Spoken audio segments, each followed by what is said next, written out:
вечер. Вы смотрите новости на телеканале Осетия Рыштон. В студии Намазаева. И прямо сейчас коротко о главном.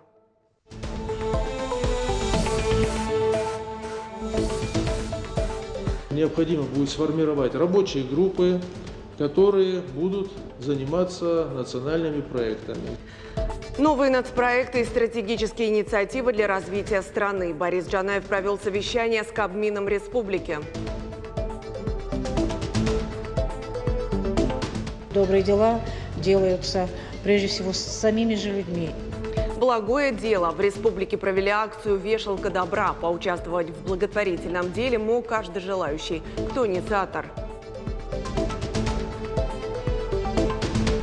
Придя сюда, условно говоря, юристом, со временем ты становишься специалистом во многих областях. Значимая дата. Североосетинская таможня отмечает 32-летие со дня основания. Наша съемочная группа поздравила сотрудников управления и познакомилась со спецификой работы.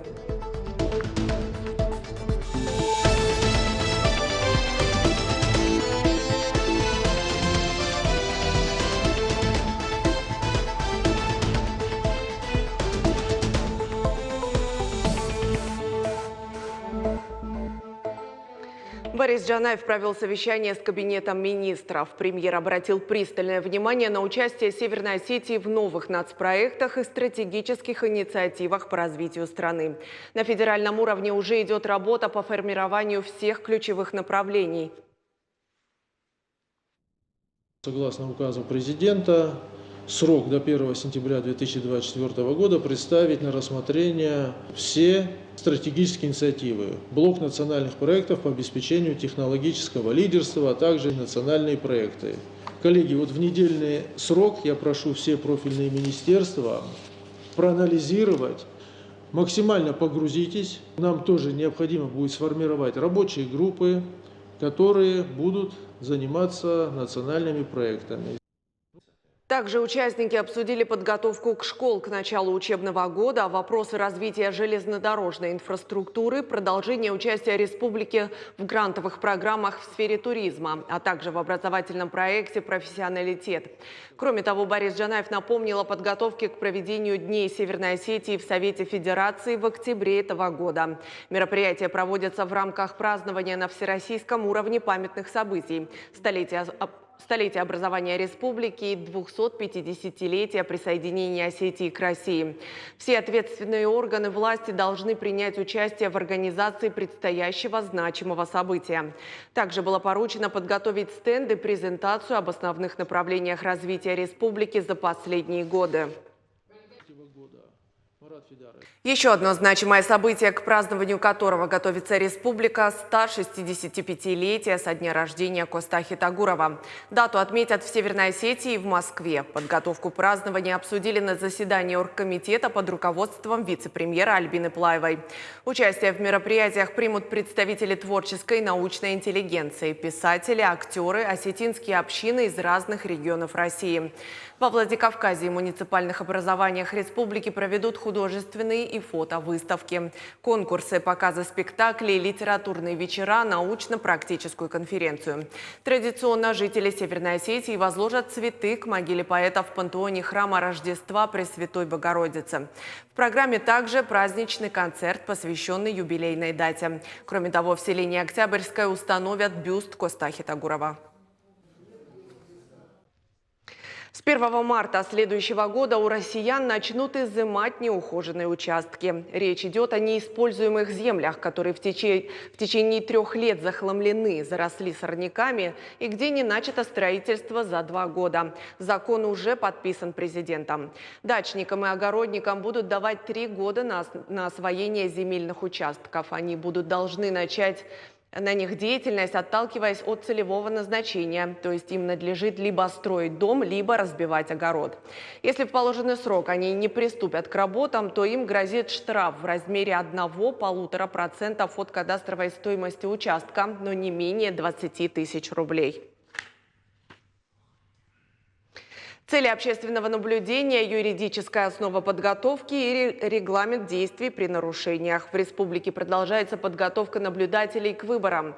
Семинар обучения провели в точке роста. В этот раз консультацию посетили наблюдатели Рестонского и Промышленного муниципальных округов. Формат мероприятия интерактивный. Присутствующим наглядно показали все на проекторе. Также обсудили примерные ситуации. Основная задача – обеспечение честности и прозрачности выборов. Напомним, голосование пройдет в 2 дня – 7 и 8 сентября. Мы охватили все на сегодняшний день участки. Буквально 2 недели назад с Казбеком Анжериевичем мы были в Беслане. То есть определенные, так сказать, у меня есть мысли положительные. Я думаю, что в целом выборы состоятся, и наши жители покажут образец политической активности и политической культуры. В СОГУ стартовал обучающий семинар по вопросам государственной национальной политики в субъектах страны. 3 дня будут проходить диалоги с политиками и государственными деятелями. Это настоящее повышение квалификации. Лекции, практические занятия, мастер-классы с профессорами, учеными и экспертами в этой области. Участники узнают тенденции развития и результаты последних исследований сразу в нескольких областях. Межэтнические и межконфессиональные отношения, конфликтология, социология, интеграционная и этноконфессиональная политика. Организовали встречу Федеральное агентство по делам национальностей совместно с МГУ. В основе всей этой серии семинаров лежит указ президента 2012 года, в рамках которого было выделено приоритеты национальной политики.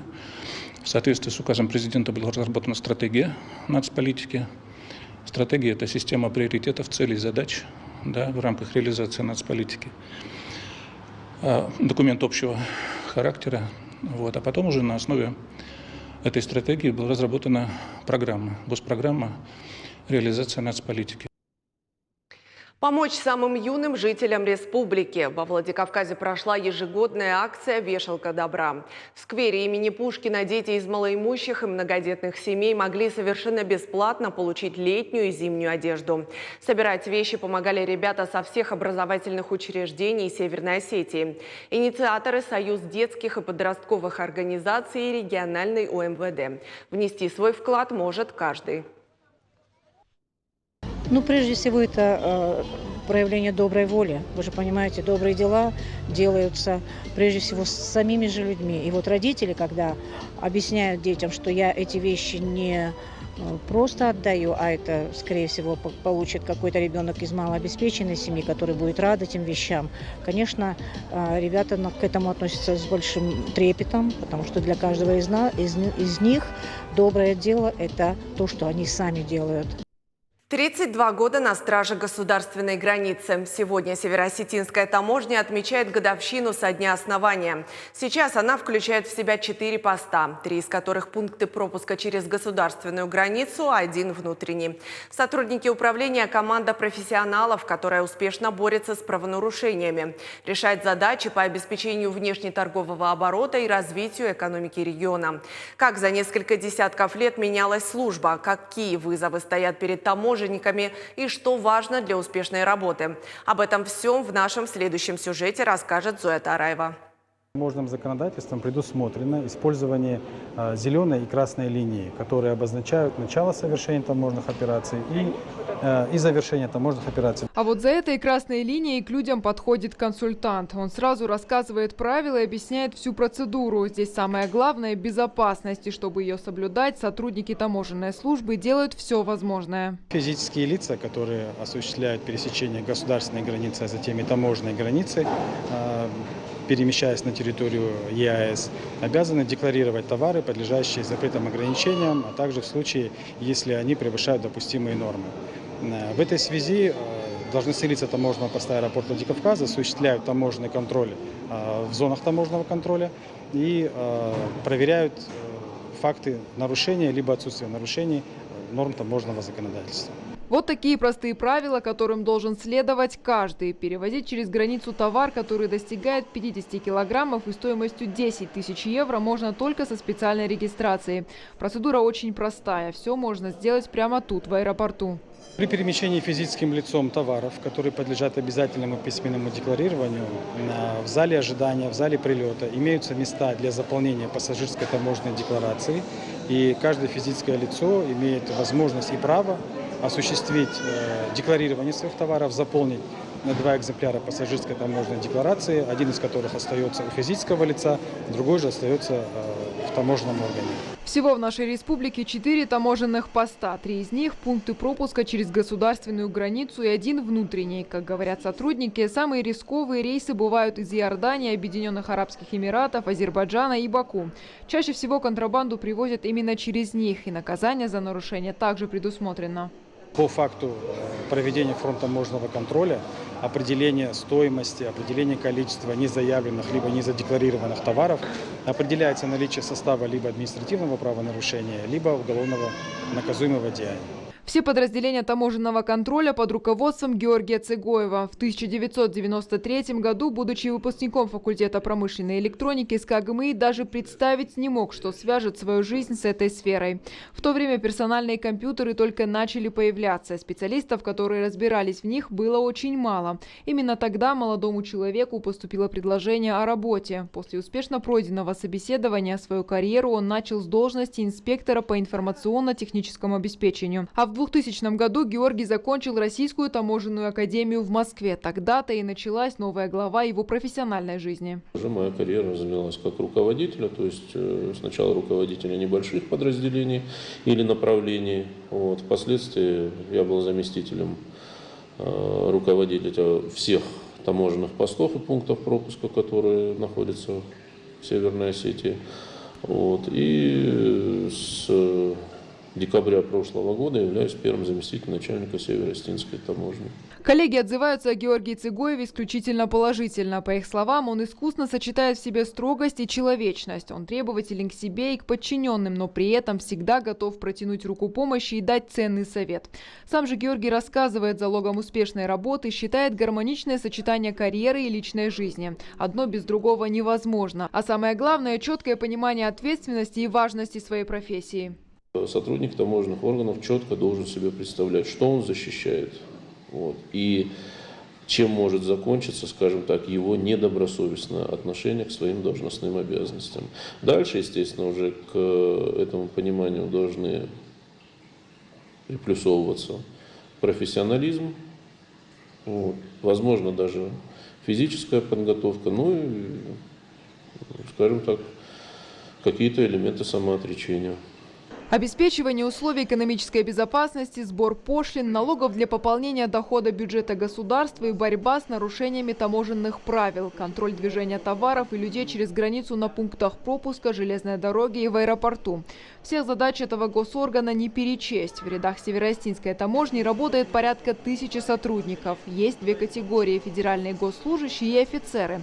Обязательным условием приема на работу является высшее образование – юридическое, экономическое, медицинское, инженерное или военное. Специфика работы такова, что ты одновременно, придя сюда, условно говоря, юристом, со временем ты становишься специалистом во многих областях. Это и инженеринг, и сельское хозяйство, и медицина, и все. То есть профессиональный таможенник должен разбираться практически во всем, либо уметь разобраться быстро в каком-либо вопросе. Это уже профессиональный навык. 14 августа Северо-Остинской таможне исполняется 32 года. Современные информационные технологии и компьютеризация повлияли на ее развитие. Если в начале 90-х в доходную часть бюджета перечислялось около 17%, то сейчас показатель превысил 50%.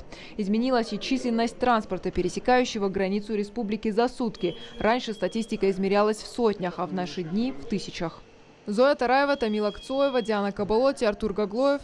Новости Осетии. На этом наш выпуск завершен. Мы с вами прощаемся. Всего доброго.